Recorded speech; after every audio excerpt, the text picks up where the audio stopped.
여러분 2월 18일 주일 우리 고대하는 병교회 주일 예배를 드리기로 하겠습니다. 우리 다 같이 임내송 25장 찬송합니다.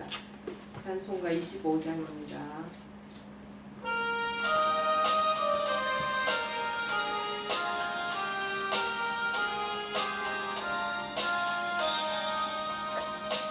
멸류관 벗어서 주 앞에 드리세 저 천사 기쁜 노래가 온 땅에 퍼지네 내 혼아 깨어서 주 찬송하여라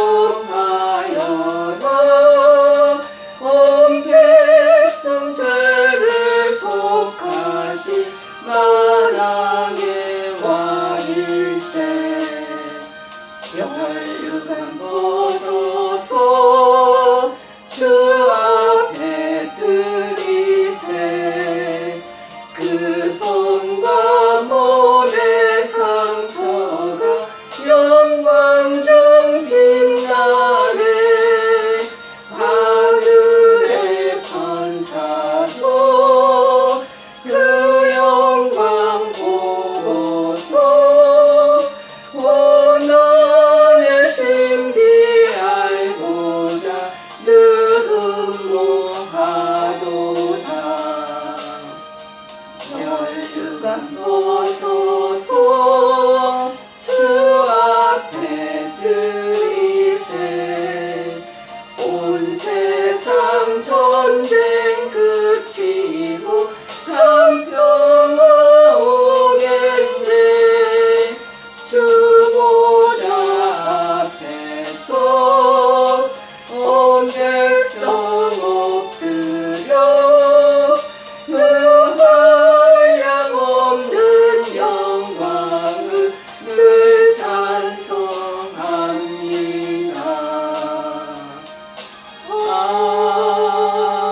아멘. 우리 다 같이 사도신경으로 우리의 신앙을 하나님 앞에 고백하시겠습니다. 전능하사 천지를 만드신 하나님 아버지를 내가 믿사오며 그 외아들 우리 주 예수 그리스도를 믿사오니 이는 성령으로 잉태하사 동정녀 마리아에게 나시고 본디오 빌라도에게 고난을 받으사 십자가에 못 박혀 죽으시고 장사한 지 사흘 만에 죽은 자 가운데서 다시 살아나시며 하늘에 오르사 전능하신 하나님 우편에 앉아 계시다가 저리로서 산자와 죽은 자를 심판하러 오시리라. 성령을 믿사오며 거룩한 공예와 성도가 서로 교통하는 것과 죄를 사하여 주시는 것과 몸이 다시 사는 것과 영원히 사는 것을 믿사옵나이다. 아멘. 오늘 하나님께서 저희들에게 주시는 말씀은 신약성경 디모데전서 5장 17절에서 19절 말씀 보시겠습니다. 디모데전서 5장 17절에서 19절 말씀입니다. 제가 가지고 있는 성경책으로는 페이지 수가 340쪽입니다. 340페이지 디모데전서 5장 17절에서 19절 말씀입니다. 자, 다 찾으신 줄 알고 제가 말씀을 봉독해 올리겠습니다. 잘 다스리는 장로들은 배나 존경할 자로 알되 말씀과 가르침에 수고하는 이들에게는 더욱 그리할 것이니라. 성경에 일렀으되 곡식을 밟아 떠는 소의 입에 망을 씌우지 말라 하였고 또 일꾼이 그 삭슬 받는 것은 마땅하다 하였느니라. 장로에 대한 고발은 두세 정인이 없으면 받지 말 것이요. 아멘.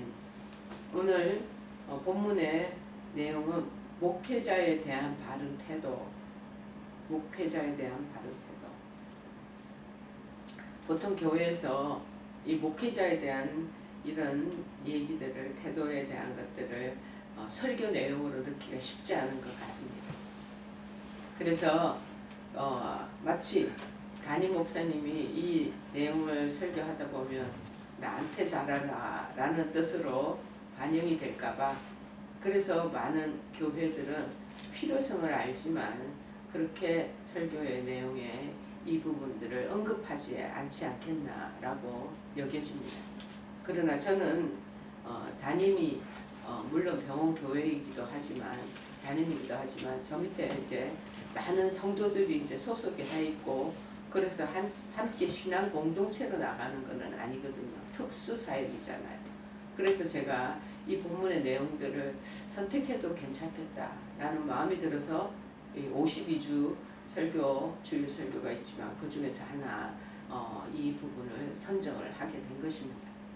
여러분, 저는 담임이라서 병원교회 사역을 하기 때문에 특수기관 사역이기 때문에 제 밑에 성도들이 많이 계셔서 내가 이 설교를 하게 되면 나한테 잘해라 라는 어떤 사사로운 마음이 들어갈 일은 전혀 없는 거 아니겠어요.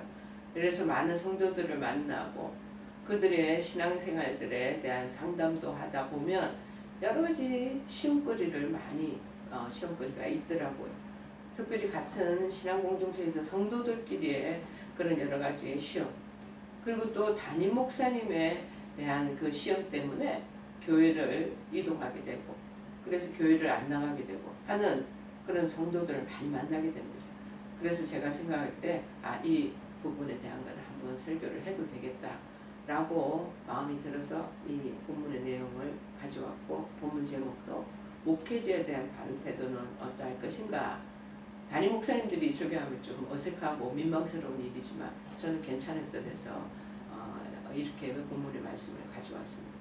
오늘 17절에 잘 다스리는 장로라고 하는데 장로 지금 현재 10분의 장로들을 얘기하는 것이 아니고 목회자에 대한 얘기예요. 그 당시는 이제 장로라고 얘기를 했죠. 목회자들은 배나 존경할 자로 알아라. 자, 그리고 말씀과 가르침에 수고하시잖아요. 그런 사람들에게는 더욱 그리해라. 더욱 존경하고 그분들을 잘 모시고 그렇게 순종하라 라는 내용이 되겠죠. 물론 사도 바울이 이 본문 서신서를 쓸 당시에는 이 두 가지 장로직이 제도적으로 초대교회 때는 정확히 구분된 것은 아니었다고 말하고 있습니다. 그러나 당시에도 이 가르치는 일, 교육시키는 일은 대체적으로 장로들 중에서 특별한 은사를 받은 사람이 담당하였을 것으로 그렇게 신학자들은 보고 있습니다.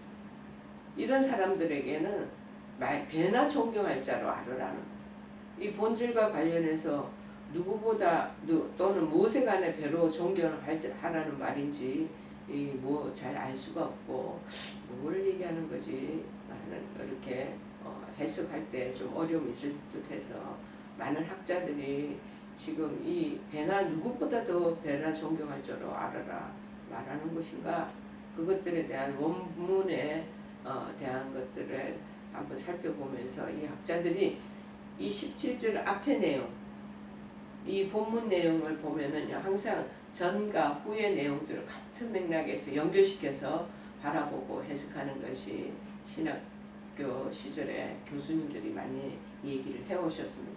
마찬가지 오늘 여러분들도 이 배나 존경할 자를 누구보다 자 16절에 보니까 만일 믿는 여자에게 과부 친척이 있거든 자기가 도와주고 교회가 심지지 않게 하라. 이는 참 가부를 도와주게 하려 함이라.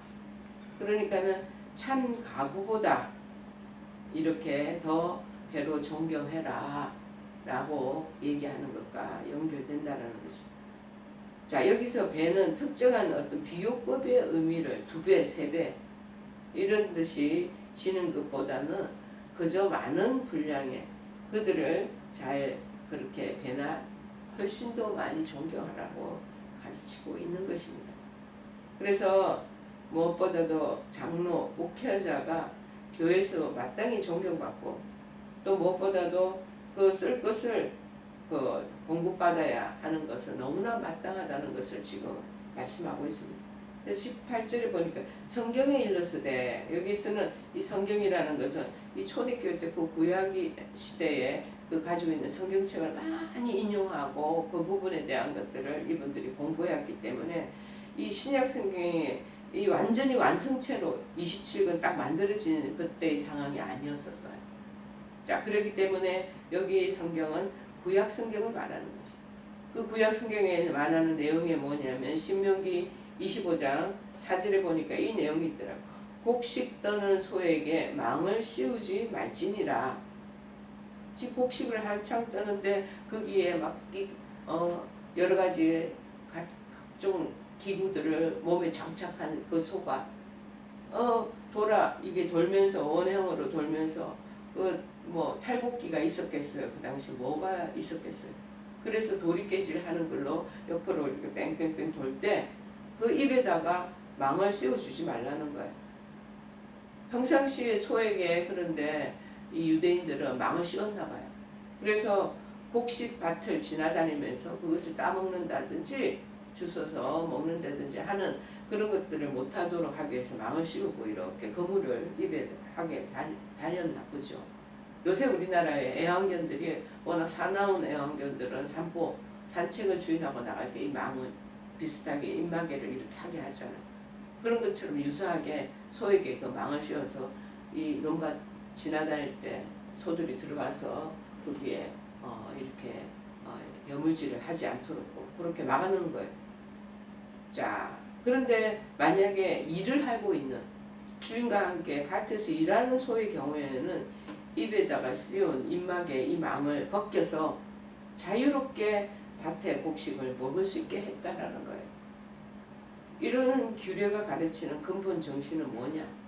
일하는 자마다 정당한 싹쓸 받을 권리가 있다라는 것을 말씀해 주기 위해서 이 소에 대한 비유법을 우리에게 인용하고 있습니다. 즉 노동의 가치를 공정하게 평가해서 일한 자에게는 마땅히 보수를 해줘야 되는, 그러니까 사례를 해주고 월급을 주는 것이 마땅하다는 거예요. 이러한 규례는 소에게 준 것이 아니고 그 소 주인을 향하여 준 것이면 세살 말할 필요가 없을 것입니다. 왜냐하면은 그 일꾼이 그 삭슬 받는 것이 마땅합니다. 앞에 인용구를 해석하신 그 말씀과 동일합니다. 마태복음 10장 10절에도 이러한 내용의 유사한 맥락의 말씀이 기록되어 있습니다. 뭐냐면 일꾼이 자기의 먹을 것 받는 것이 마땅함이니라. 누가복음 10장 7절에도 언급하기를 그 집에 유하며 주는 것을 먹고 마시라. 일꾼이 그 삭슬 받는 것이 마땅하니라.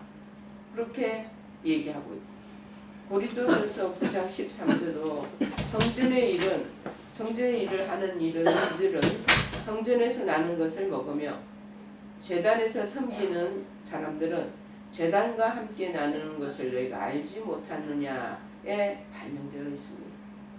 즉 이 말이 무슨 말이야? 교회에서 시간과 몸과 마음을 다 바쳐 수고하는 목사님들, 사역자들에게는 존경을 할 뿐만 아니라 또한 생계에 필요한 물질을 공급하는 것이 지극히 당연한 것을 강조하기 위해서 인용하고 있습니다. 자, 그래서 우리가 신앙생활할 때 많은 성도들이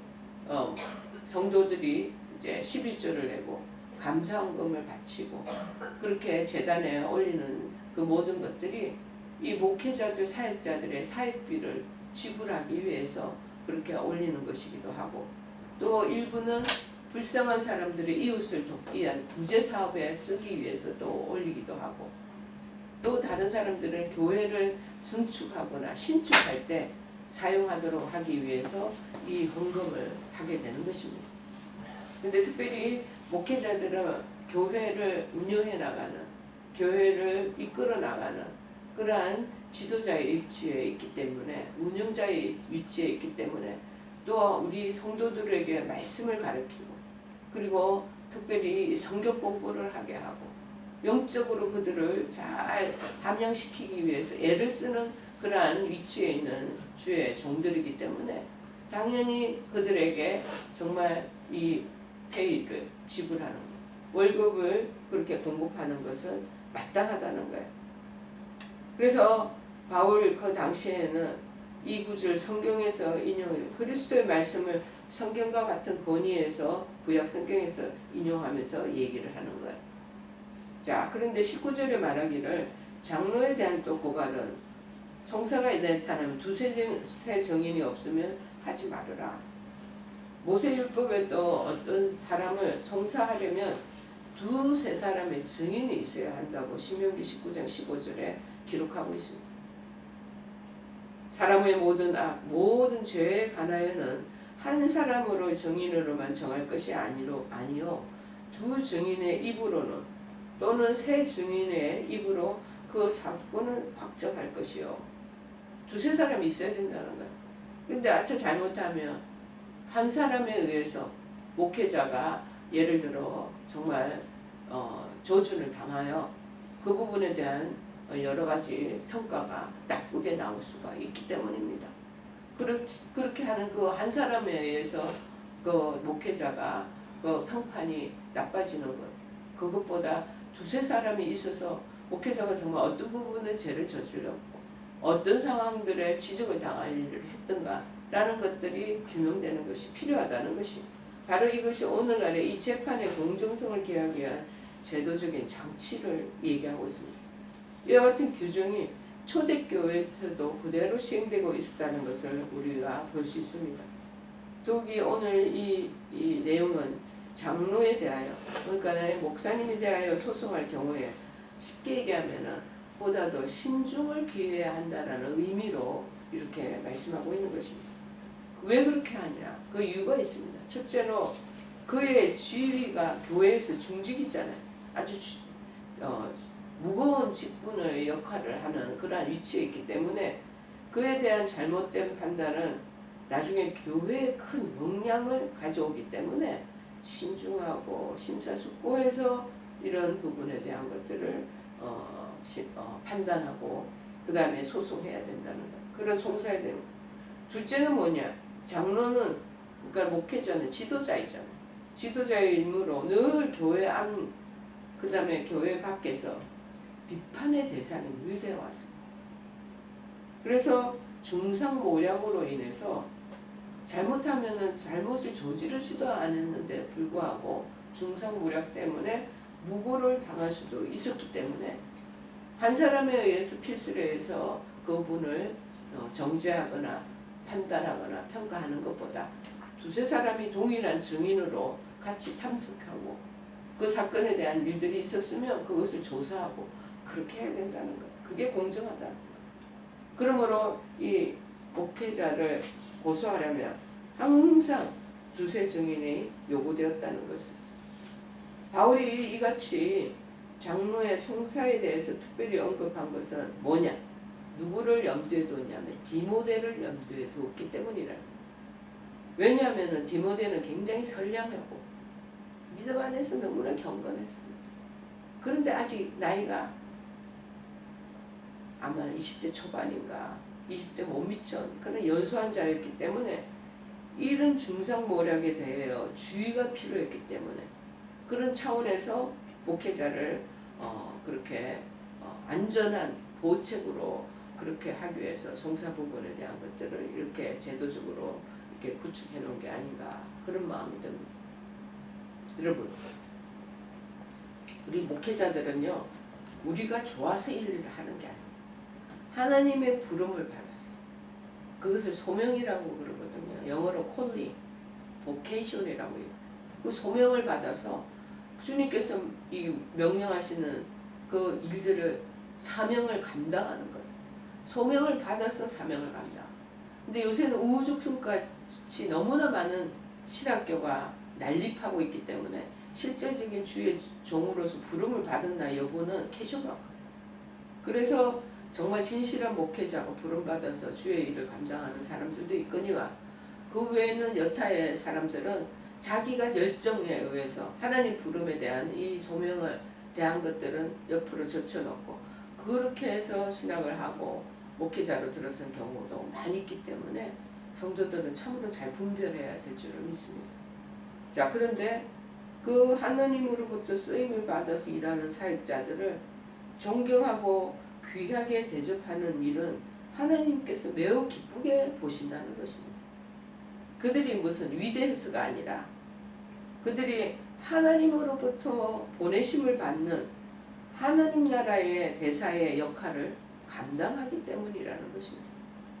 그래서 주님께서 마태복음 10장 41절에서도 언급하신 부분이 이렇습니다. 선지자의 이름으로 선지자를 영접하는 자는 선지자의 상을 받을 것이요 의인의 이름으로 의인을 영접하는 자는 의인의 상을 받을 것이요 라고 말씀하고 있지 않겠습니까? 근래 와서 교회가 현대교회가 참으로 많이 성장하고 발전해 왔습니다.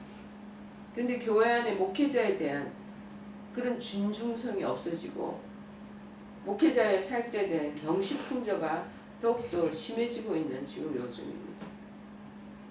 물론 목회자들의 자질, 목회자들의 행동 거지, 그리고 목회자들의 삶에 있어서의 문제가 많기 때문에 그럴 수도 있겠습니다. 자, 그러나 근본적으로 우리가 알아야 할 게 목회자는 하나님으로부터 영적 권위를 받은 자로 존경받아야 한다는 사실에 볼 때 그것은 그렇게 경시풍조가 일어나는 것은 잘못된 것이다. 그러다 보면 여러분 신앙도 여러분도 마찬가지로 영향을 받습니다. 목회자를 존중하고 그분이 하는 일에 순종하고 뭐냐면 당신 따르라는 게 아니라 하는 나라의 일들을 잘 교회를 잘 성장하고 발전시켜 나가기 위해서 부흥시켜 나가기 위해서 본인들은 최선을 다하는 것이거든. 그러나 그 외에 다른 사람들도 그렇지 못한 사람들도 많습니다. 개인 사욕에 그런 부분들을 욕심내서 하는 사람들도 있겠고 그들의 태도가 또한 마치 자기를 존중하라는 식으로 군림하는 입장에 있는 사람들도 있을 수 있습니다. 자, 그런 분들을 얘기하는 것은 아니고 정말 주의 나라의 일을 위해서 최선을 다하는 정직하고 신중하며 하나님 나라에 정말 정직이 같이 정말 주의 종으로서의 이름 그대로 주의 종 하나님의 종이에요. 종이 무엇이에요? 무엇을 위해서? 그래서 교회를 위하여 성도들을 섬기고 돌보고 가르치고 하는 일들을 아낌없이 하지 않겠습니까? 그래서 당연히 존중해야 되는데 그러지 못한 경우 업신여기고 다 목회자를 함부로 홀대하는 경우가 있다는 거예요. 소수의 많은 사람들, 소수의 사람들. 그래서 우리는 오늘 본문을 통해서 목회자에 대한 성도의 올바른 태도를 교훈받음으로써 목회자와 성도 간의 바른 관계를 맺어 나가는 그러한 일들이 필요하겠기에 오늘 말씀을 드리고자 합니다. 특별히 목회자에 대한 성도들의 바른 태도는 뭐냐? 존경해야 된다. 리스펙을 해야 된다. 외적인 조건, 뭐 실력에 있고 없고 이런 걸 떠나서 목회자들은 하나님으로부터 영적인 권위를 부여받은 사람이에요. 그렇기 때문에 마땅한 예우를 갖춰드려야 되고 존경을 받아야 하는 것이 마땅하다는 것이죠. 데살로니가전서 5장 12절 13절에 말합니다. 형제들아 우리가 너희에게 구하노니 너희 가운데에서 수고하고 주 안에서 너희를 다스리며 권하는 자들을 너희가 알고 그들이 역사로 말미암아 사랑 안에서 가장 귀히 여기며 너희끼리 화목하라 이렇게 말하고 있잖아요. 특히 목회자들은 하나님의 대사예요. 그 나라 하나님 나라의 그 일들을 대신 감당하는 그러한 파송받은 사람들입니다. 그래서 하나님의 생명은 말씀을 잘 가르쳐야 돼요. 가르침으로 성도들이 다른 늑대나 이리떼에게 할키움을 받지 않도록 해침을 당하지 않도록 말씀 안에 굳게 쓸 수 있도록 그들을 가르쳐야 되는 거예요.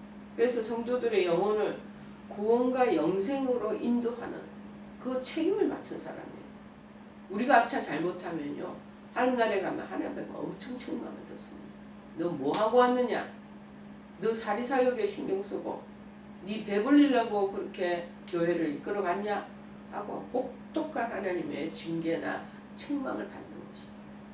최종적인 그 마지막 하나님 나라에 가서 그 하나님의 판단을 받을 그런 상황이 있기 때문에 삼가 조심해서 그분들도 해야 된다는 거예요.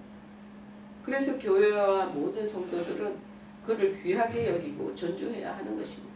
목회자가 좀 잘못하고 그 가지고 있는 그런 부분에서 어긋나 있으면 그거 하나님이 판단하시기 때문에 그 판단하는 대로 내버려두고 나중에 하나님 앞에 혼납니다. 정말.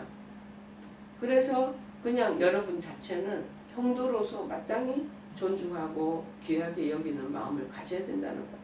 같이 1대1 인격 사람 대 사람의 모습으로 그렇게 보면 안 되고 하나님이 정말 대사로서 이분들이 이 땅에서 이 일들을 하는구나 하는 마음으로 보라는 것이죠.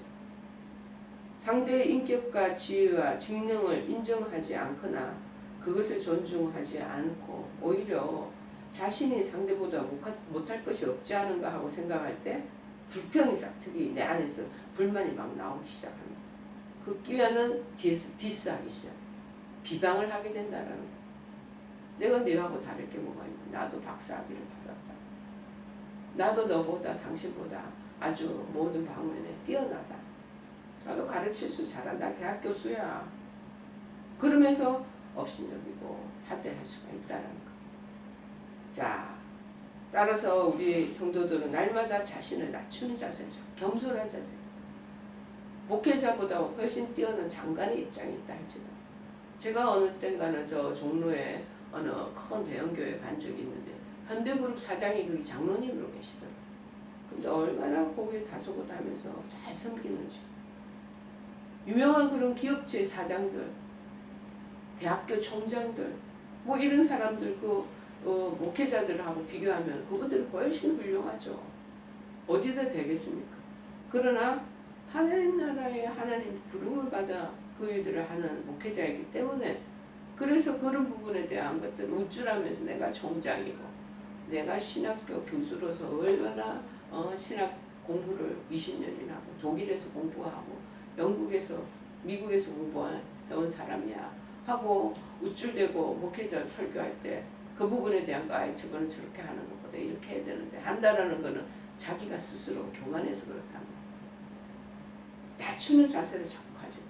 왜냐하면 영적으로 자기한테 좋을 게 없습니다. 본인 아니고.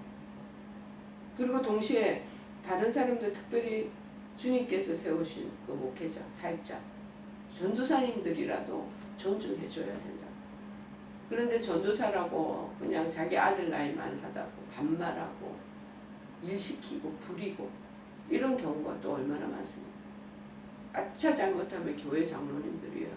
그렇게 밑에 있는 신학생들 수련하러 온 그런 실습 수련 전도사들이 있거든요. 함부로 막대할 경우가 얼마나 많죠. 참 그런데 제가 소속되어 있는 우리 담임 목사님 같은 경우는 항상 좋은 데 말 쓰시고 그리고 항상 예우를 갖춰주시고 그리고 그들이 어렵고 형편이 너무 안 좋을 때는 늘 장학금도 대주시고 그 다음에 뭐 좋은 과일도 이렇게 사모님 지켜가지고 풍성하게 대접하게 하고 저는 이런 모습을 보았기 때문에 그렇게 막 홀대하고 신학생들 그리고 전도사님들을 막 그렇게 하대하는 모습은 참 제가 볼 때 민망스럽더라고요. 자, 그래서 장로님들 일하는 재직자들은 뭐 거기 사역하는 목회자 그리고 전도사에 이르기까지 잘 그들을 접대하고 그들을 정말 잘 예우를 갖춰드리는 것이 마땅하다는 것이죠. 하나님은 자신이 이 목회자들을 세우셨거든요. 파송시키셨거든요. 그런 귀한 사역을 감당하는 그 목회자를 잘 우대하고 그들에게 좋은 예의를 갖추고 그렇게 하면 하나님에 대한 경외심이다 라고 생각을 하신다는 것. 그들을 잘 대하는 여부에 따라서 하나님을 잘 대하고 경외하는가 여부하고 연결된다라고 하나님은 생각하고 계시고 우리에게 지금 말씀하시는 거예요. 그래서 하나님 뜻에 온전히 순종하는 자에게는 큰 은혜를 베푸셔. 제가 기억하는 거는 우리 제가 있을 때 소속된 교회는 옛날에 진짜 한때 내노라 하는 큰 과학자들의 석박사들이 다 모여있는 곳이 목사님은 우리 담임 목사님은 박사도 아니시죠. 그런데 너무나 온유하시고 겸손하신 분이세요. 저는 거기에서 같이 공동체에 엮어 있고 전도사 사역 교육 전도사로서 일하고 있을 때 그분에게 참으로 많은 것을 배웠습니다. 정말 그렇게 하는 그 상황 속에 순종하는 마음이 있는 거예요. 근데 이제 그런 석박사 과학자들 옛날 나사에서도 데려오고 스카우트하고 한국에 그 당시 큰 붐을 일으켰던 그 시대였습니다. 특별히 이 목회자들에 대한 존중의 마음이 크게 썩 있지를 않은 것. 그럼에도 불구하고 늘 겸손하게 그들을 응대하는 그런 모습을 보면서 참 많이 배우는 것이죠. 그런데 이제 교육 전도사로서 사역을 할 때 무슨 큰 여름 성경학교라든지 성탄절 행사를 할 때 무슨 저희들이 필요한 물품을 구입하기 위해서 교회에다가 여러 가지 귀한 그거를 제출하면 재정 맡은 그 장로님 꼭 무슨 소리를 한마디씩 하는 거예요. 오죽하면 필요하면 하니까 저희들이 청구하지 않았겠습니까? 그런데 그 부분에 대해서 여러 가지 조건을 달고 이런 꼭 브레이크를 한 번씩 하는 그런 장로님이 계셨습니다. 참 그분에게 서운한 마음이 있었던 것이 생각이 납니다. 그런데 이렇게 하나님 나라의 일을 크게 그르치지 않는 이상에는 존경하는 마음으로 이런 부분들을 잘 뒷바라지 해드리는 것이 마땅하지 않겠습니까? 둘째는 뭐냐? 순종해야 됩니다. 목회자는 성도들을 주님의 뜻 안에서 잘 가르치고 지도하면서 인도하는 자의 입장에 있기 때문입니다. 하나님 대신해서 주님 말씀을 분명하게 전하고 교훈과 책망과 위로를 베푸는 자들입니다. 그렇기 때문에 성도들은 목회자를 대함에 있어서 하나님 말씀을 대하던 그 말에 순종하는 자세를 가져야 한다는 것입니다. 그것이 이제 고린도전서 16장 16절에도 적혀 있습니다. 이 같은 사람들과 또 함께 일하며 수고하는 모든 사람에게 순종하라. 히브리서 13장 17절에도 언급합니다. 너희를 인도하는 자들에게 순종하고 복종하라. 그들은 너희 영혼을 위하여 경성하기를 자신들이 청산할 자인 것이 하느니라. 그들로 하여금 즐거움으로 목회를 하게 하고 근심으로 하게 하지 말라. 그렇지 않으면 너희에게 유익이 없다고 말합니다. 정말 기쁨과 즐거운 마음으로 그렇게 교회 모든 지도자로서의 책임을 가지고 가르치고 교회를 운영하고 그들을 이끌어가고 하는 일들을 즐거운 마음으로 하게 해야지 불순종하고 말도 안 듣고 그러다 보면 목회자가 인상이 자꾸 찌그러지고 침울해지고 많이 힘들어지거든요. 그렇게 하면 내게 무슨 유익이 있는 거야?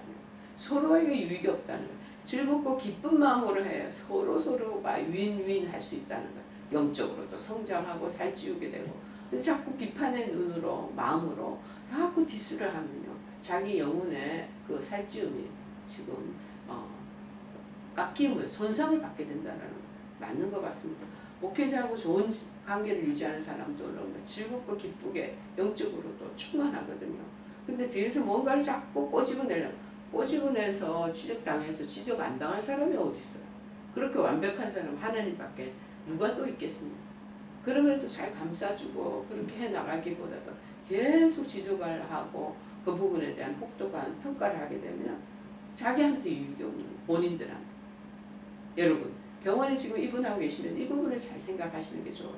성도들이 여러분 지금 설교를 전 설교를 듣고 계실 것인데 보고 계시고 중요한 거는 교회 목사님과의 관계가 그러시고 뭔가 안 좋은 분들은요 교회 생활이 즐겁지가 않아요. 교회 가는 게 싫어요.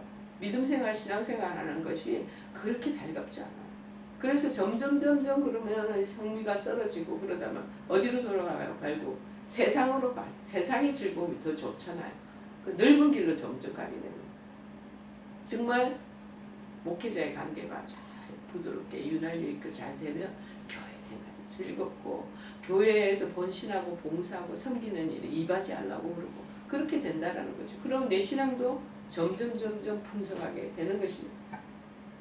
그가 가르치는 하나님의 말씀을 아멘으로 받고 그 말씀대로 순종하는 삶을 살아야 되는 것입니다. 그래서 주님의 의로운 뜻 안에서 교훈하는 말들에도 마음과 귀를 열어 받아들이고 그의 겸손히 순종하는 자세, 이것이 중요하다는 것입니다. 때에 따라 주님의 말씀으로 우리의 잘못을 지적하고 책망하는 목회자에 대해서도 아이고 나를 미워서 그 말은 나를 지금 혼내키기 위해서 그래서 하는 말이야 하고 인간적인 감정으로 자기가 그것을 판별하지 마시고 그 말을 주님의 경계의 말씀으로 받아서 내 자신을 바로 잡아가는 일에도 힘쓰는 게 중요할 것입니다. 자신의 지식, 지위 내세워서 목회자의 말을 거스리고 무시하는 태도는 결국 그를 통해 말씀하시는 하나님께 대한 거스름이 되고 불경한 죄가 되는 것을 잊지 말아야 할 것입니다. 목회자를 대함에 있어서 주님 대하듯이 겸손하고 순종하는 자세를 가지시길 바랍니다. 저는 이런 말을 당당히 할 수 있어요. 여러분들은 저의 교회에 소속되어 있는 교인이 아니기 때문에 여러분 개교회가 다 있으시잖아요. 그렇게 하시라고요. 그래서 목회자를 통해 주어지는 주님의 은혜로운 축복의 말씀을 하나라도 땅에 떨어지지 않는 그런 여러분들이 되기를 바랍니다. 세 번째는 뭐냐? 물질적인 필요 공급해야 합니다. 교회는 목회자들이 생계 문제로 염려하는 일이 없도록 필요한 물질을 적절히 공급해야 할 책임이 있습니다. 사도 바울은 말합니다. 가르침을 받는 자는 말씀을 가르치는 자와 모든 좋은 것을 함께 하라. 갈라디아서 6장 6절에 언급합니다. 신령한 성도님들은 목회자들을 잘 되죠. 제가 있었던 그 교회에 그런 훌륭한 석박사들이 많은 반면에 교수님들도 많고 그런 반면에 또 시장에서 장사하시는 상인이 있으셨어요. 이분은 아침에 장사하는 그 야채 파시는 분, 좋은 야채들을 꼭 구름이 그걸 해가지고 목사님 댁에 현관에다 딱 놓고 가시는 그런 분들도 있습니다. 목회자들을 잘 대접하되 모든 좋은 것들을 함께 나누는 것을 즐겨야 합니다. 이 세상에 그 무엇보다도 귀한 보물이 뭡니까? 말씀을 베풀고 나누기에 힘쓰는 목회자들을 향해 감사한 마음으로 그들의 필요를 채워주고 그들이 보다 더 주의 일에만 전념하도록 해드려야 되는 거예요. 그래서 주의 복음을 확장시키기에 힘쓸 수 있도록 모든 물질적인 정신적인 배려를 아끼지 말아야 하는 것이 바로 성도들의 의무라는 겁니다. 마태복음 10장 9절 10절에는 말씀하시기를 너희 전대에 금이나 은이나 돈을 가지지 말고 여행을 위하여 배낭이나 두꺼옷이나 신이나 지팡이를 가지지 말라. 이는 일꾼이 자기의 먹을 것 받는 것이 마땅합니다. 마을 고을에 복음 전파하러 다닐 때 꼭 너는 필요한 소품만 가지고 다니지 먹을 거 안 챙겨야 된다는 거예요. 누구가? 마을의 주민들이 교회 성도들이 너희들 먹여주고 재워주고 챙겨줄 것이기 때문에 그렇게 다니라고 얘기해요. 그들이 그렇게 하는 게 너무나 마땅한 일이다 라고 언급하잖아요. 만일 성도들이 주의 종들에게 정신적인 괴로움을 끼치고 교회가 주의 종들을 향한 물질적인 배려에 인색하여 주의 종들이 생활에 어려움을 겪게 된다면 그 교회의 성도들은 목회자를 세우신 하나님의 뜻을 거스리는 것과 똑같다라는 것. 그래서 목회자들을 힘들게 하고 괴롭히고 이렇게 하면 성도들에게 별로 좋지 않게 되는 것들을 저도 몇 번 경험한 적이 있습니다. 제가 그런 것들을 목도한 적이 있습니다. 자, 무엇보다도 목회자 성도들은 인색한 마음 내려놓고 멸시하는 마음도 내려놓고 주께서 세우신 목회자다라고 생각하시면서 이 주님이 명령하신 복음 사역, 하늘나라 사역을 기쁘고 즐겁게 할 수 있도록 목회자들의 물질적인 필요 채워주는 것, 그거 중요하다는 것. 모든 좋은 것도 함께 나누는 그러한 성도들이 되어야 할 줄 믿습니다. 여러분, 우리는 목회자들을 존경하고 그에게 순종할 뿐만 아니라 물질적 필요 공급하며 그것이 좋은 것을 함께 나누는 것이 성경적인 관점이에요. 그냥 당신들 목회자에게 잘해라 그렇게 하는 것이 아니에요. 만약 제가 우리 성도들에게 이랬다면 저 참 정말 오만불손한 사람이죠. 민망한 자리입니다. 그러나 저는 당당히 얘기해 드릴 수 있습니다. 각자 당신의 교회에 가셔서 그렇게 하시라는 거예요. 자, 목회 사역자들은 성도들의 영적 성장을 유익을 위해서 가르치는 자입니다. 그리고 교훈하는 자입니다. 또는 잘못됐을 때 책망할 수도 있습니다. 또 여러분이 병중에 있을 때는 오셔서 위로할 수도 있고 정말 치유를 위해서 기도하는 분들이 있어요. 하나님께로부터 보내심을 받은 자이기 때문이죠. 그래서 존경하라는 거예요. 그를 세우신 하나님 뜻을 존중하는, 그 존중한다라는 것은 하나님 뜻을 존중하는 것과 같다는 것. 순종하는 것은 뭐냐? 하나님 말씀에 순종하는 것과 같다는 것. 그래서 피로 채워주고 그와 함께 좋은 것을 함께하며 주님의 일에 힘쓰는 목회자들과 동력, 코오퍼레이션 하는 것이라는 하나님의 선한 사업에 날로 활발해지는 그런 일들로 채워지리라 믿습니다. 그래서 목회자를 바르게 대하고 돕는 자들에게는 하나님의 크신 축복이 임하게 될 줄을 믿습니다. 그래서 하나님의 세우신 종들에게 존경하는 마음과 순종하는 자세, 물질적으로 섬김을 다하는 행동으로 성도로서의 마땅한 도리를 다하고 또 하나님의 크신 축복을 받게 되는 여러분의 새해 한 해가 되기를 간절히 축원해 드립니다. 우리 찬송가 266장 찬송하시겠습니다. 266장.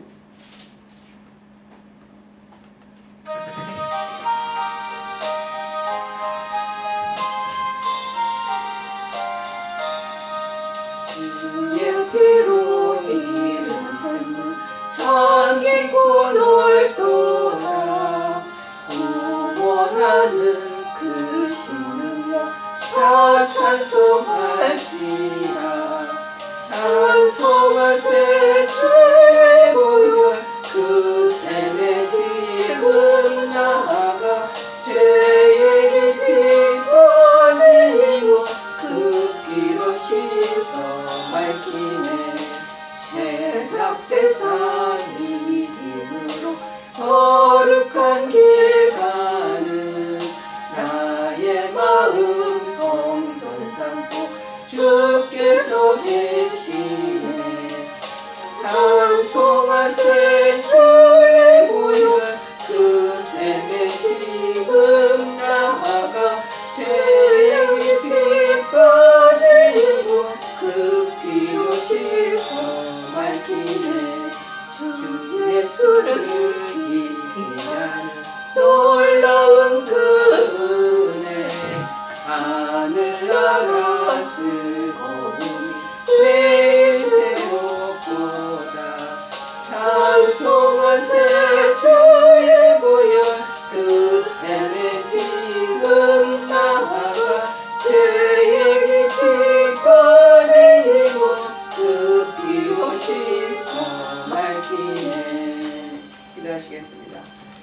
지금은 우리 주 예수 그리스도의 크신 은혜와 하나님 아버지의 지극하신 사랑하심과 성령님의 교통역사 충만하신 은총이 몸된 교회에서 참으로 목회 일들에 전념하는 담임 목사님, 사역자들 그들을 위해 정말 최선을 다하고 섬김을 다하며 참으로 무엇보다도 순종하는 하고자 마음을 새롭게 하시는 사랑하는 우리 성도님과 우리 한우들 그리고 그의 가족들 머리머리 그리고 이 영상을 시청하는 모든 권속들 머리머리 지금부터 영원토록 함께하옵시기만 간절히 축원하옵나이다. 아멘.